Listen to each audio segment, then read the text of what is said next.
Hello, Wooster Mennonite Church, and welcome to week 33 in God's story of grace.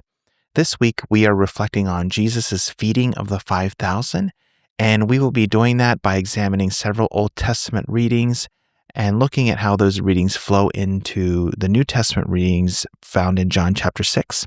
So just to get started, our first Old Testament reading is from Exodus chapter 16, and it is the story of the Israelites wandering in the desert, grumbling for food and desperately seeking Moses' guidance. And as Moses prays and intercedes, the Lord provides manna for the people in the morning and then quail in the evening. And they're supposed to collect only so much food each day. They can't store it over for the following day or else it'll go bad. And this is meant to teach the people a daily rhythm of dependence on God to provide for their needs. But there is one exception to that. On the sixth day, in preparation for the seventh day of rest, they're allowed to collect a double portion. And on that day alone, the supply will not go bad. And so they'll have their needs covered for that day of rest, and they won't have to collect manna or quail on that day. And as we move from this reading, we should be thinking in the back of our mind, okay, what is this bread that comes from heaven, or bread that comes out from the sky, this manna, and what does it mean that God provides this for the Israelites? We might remember in the story, if we had a chance to read it, that some of them grumbled and longed for food that they had available in Egypt, but while they're in the desert, God is showing them that he will provide for them. And this is something that Moses picks up on in Deuteronomy chapter 8, which is another Old Testament reading that we looked at this past week, when he reminisces with the Israelites and thinks back on what they learned from their earlier wandering in the desert at the time when God did feed them with manna and quail. And Moses is trying to help the people understand before they go into the promised land, a new land that will have its own bounty and that where there will be food in abundance available to them. He wants them to remember the lesson that they learned from the manna in the desert. And he says to them, "We do not live off bread alone, but every word that proceeds from the mouth of God." And what he's trying to help them to see is that if they have abundance as they go into the promised land, that they can't forget that it's God who provides what they need. They can't forget that God is really the source of their lives and their protection. And so he reminds them of that in this message to them in the book of Deuteronomy so many years later, kind of so that they'll go into the promised land with this on their minds. Yes, there might be a bounty and plenty, but at the end of the day, we remember that it's God who provides. And then we have this very interesting story from 2 Kings chapter 4, where Elisha is presented with 20 loaves of barley and some other grains, and he tells the attendant there to distribute those loaves to the 100 people who are assembled. And the attendant is concerned that there will not be enough food for everyone. And Elisha says God has already indicated that there will be enough. He will provide for all these people present. And so the bread is passed around, the loaves are passed around, and there is enough for everyone. There's even some left over. And so this is a miraculous example when one of the prophets directed by God was able to take a smaller amount of food and feed a larger group of people. So these three Old Testament readings lead perfectly into our theme of this week of Jesus feeding the 5,000, which we see in John chapter 6. So let's think about making the connections between these Old Testament readings and John chapter 6 right now. So first, the story of the manna indicates God provides for his people. They can look to him for their needs to be met. Then the second part of that, Moses reflecting back, reminds the people that God is the source of provision and that people should remember that. The third story is where one of God's prophets is directed to embody this action of provision by sharing the bread, passing out the bread, and that God would multiply it, that would make it enough for the people who are present. All these things point to the fact that it's God who sustains his people with what they need. And that is the message at the base of Jesus's own teaching and actions in John chapter 6. So as we get started with that, we see Jesus around the region of Galilee, and crowds are following him, great crowds, because they know of the miracles that he's performed. And a number of them follow him to this area where there is a hill or a mountain, and Jesus goes up onto this mountain to teach. And this is once again around the Sea of Galilee, and they've been following him for quite some time and listening to him. And then it becomes a point in the story where people are hungry, and his disciples are looking around and seeing the great crowds. And Jesus, wanting to test one of his disciples, says, "What shall we get food for them, or would you like to, orchestrate this?" And the disciple says, "Well, that would take 200 denarii. And one single denarii would be a day's work, a typical day's work. So this would, to feed this large of a crowd, it would take over 200 days' work of labor." Now, Jesus was just seeing what his response would be, this kind of practical, mindfulness of the planning. But then another one of the disciples comes forward and says, "Look, Jesus, there are these loaves and fish that this young boy, these 2 fish that this young boy has brought. This is the little we have." And we see Jesus now stepping forward in that kind of tradition of Elisha, but on a much greater scale. Elijah multiplied 20 loaves for 100 people, and now we have Jesus multiplying 2 fish and 5 loaves for 5,000 people, actually 5,000 males. But then, this story appears in all of the gospel accounts, Matthew, Mark, Luke, and John. And from those other versions, we know additional details. So it wasn't just 5,000 males present, but also in addition to those males, there were additional people beyond the 5,000 who were women and children. So this was a very large crowd. So Jesus takes what little is given. He gives thanks for it. He instructs the disciples to have the crowd sit down in an orderly way. And then as they're seated, then he prays and he performs this miracle, this multiplication of the loaves and the fish.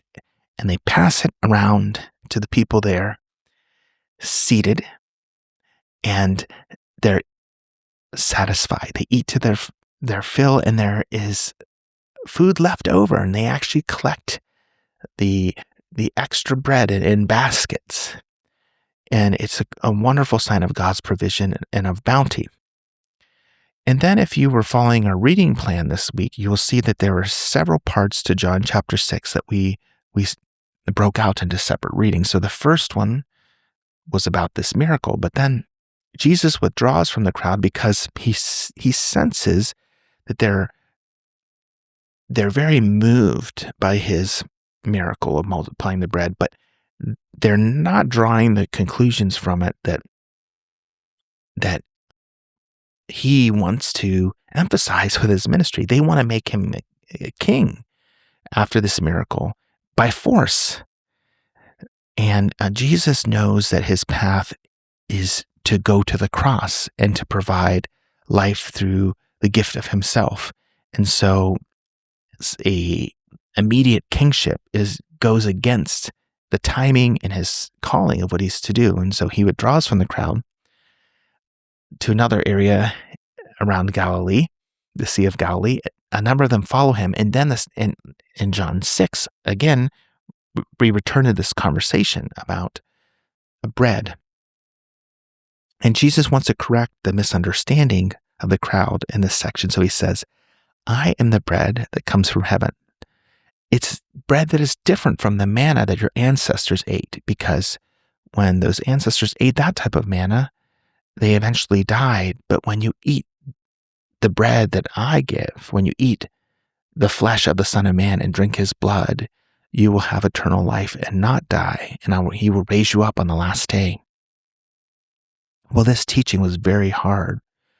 And a lot of his followers are like, what are you talking about eating flesh and drinking blood? And why are you speaking in this way? We don't understand. And what Jesus was trying to do was to help him to see that the gift of himself was needed for life to be imparted to them.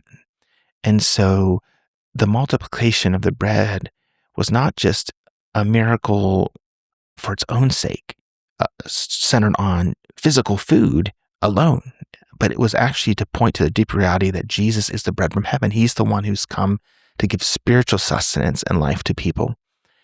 And through believing in him and through receiving his gift, one receives life.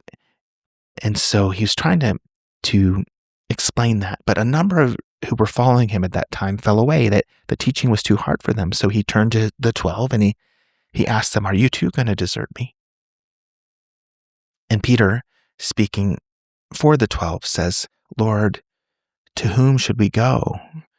You have the words of eternal life.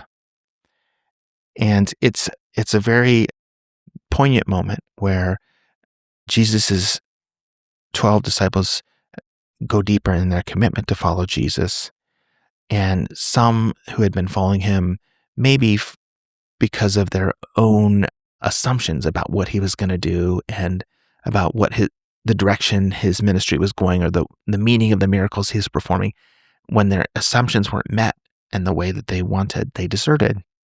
And it also says in the passage that Jesus was aware, even among the 12, that eventually one would betray him, which is an acknowledgement of down the road, when the time is right, of his journey to the cross, which will create this opportunity or moment where Jesus will offer himself up to atone for the sins of the world and to open up the possibility for forgiveness, new life, and resurrection through God's power. But as we think about this and as we draw this reflection to a close, I hope that we will see that there were several different mindsets at play in the story of John chapter 6, starting with the miracle, but then going into the bread of life discussion, and then how it affects Jesus's followers. And so on the one hand, we could say there is kind of logistical mindset where the problem of not enough food comes up, and there's a rational framework for processing that. Like, how much would it cost to feed these people, and kind of working through the details at that level. There is a mindset that's different than that. That's let's consider the little that we have and bring it to Jesus. And that seems to be a very good impulse when we see that at work in the story, and it opens the door for new things to happen, for the miracle to happen. But there's, in addition to that second approach of taking the little that one has to Jesus, there is the response of the crowd to make Jesus a king by force, which seems to be misplaced and to misinterpret Jesus's actions. And so you have these three different responses to the need and how one processes what Jesus can do and what one expects for Jesus to do.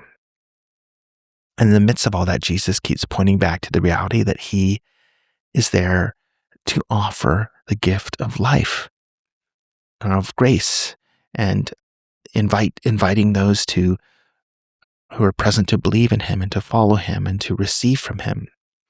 And so it's a good reminder for us that when our challenges come, whether it's church life or ministry or interpersonal lives, that we go through a whole range of emotions, and we're probably tempted to go through the different postures or approaches we hear in the passage, just processing it rationally. And how much will this cost? And what will that mean? Or like the crowds, let's rush ahead with force and accomplish what we want. Or hopefully in that journey, we come to a place where we see the little that we have and we offer it to God and realize that as we trust in him, he can multiply what little we bring and make it an abundant provision more than we can imagine. And when we consider that, it really honors that all of our readings this week to trust in God for our daily bread, that provision we need each day. And that is why I believe that the line is in the Lord's Prayer that we say pretty frequently as a church body, give us this day our daily bread. And Jesus knew that that was an important line to say over and over again because we need to be reminded, we need to look to God regularly for our provision. And that echoes a proverb, Proverbs chapter 30, the words of Agur that I really love. We talked about that briefly a while back in our series on Proverbs, but in this proverb, Agur says, "Give me neither poverty nor riches, but give me only my daily bread. Because if I become poor, I might be tempted to steal, and if I become rich, I may be tempted to forget you, but give me only that which I need." And I think that's a really interesting thought, that to look at life through the lens of God providing what we need, not just amassing a lot so that we won't ever have need, but to realize, how is God present to us in our need? So anyway, I want to thank you again for going on this journey this week through our readings and spending time watching this video. If you have any thoughts, I hope that you will share those with someone else connected with this reading journey that we're on, whether it's through Sunday school or Bible study or a discipleship group. And thank you again, too, for just plugging away at this journey. I'm so happy we're about 2/3 of the way through, and it's so exciting. We keep making progress. I'm so glad we're doing this initiative this year. So on that note, I just want to say thanks again and blessings to you on the week ahead. And until next time, goodbye.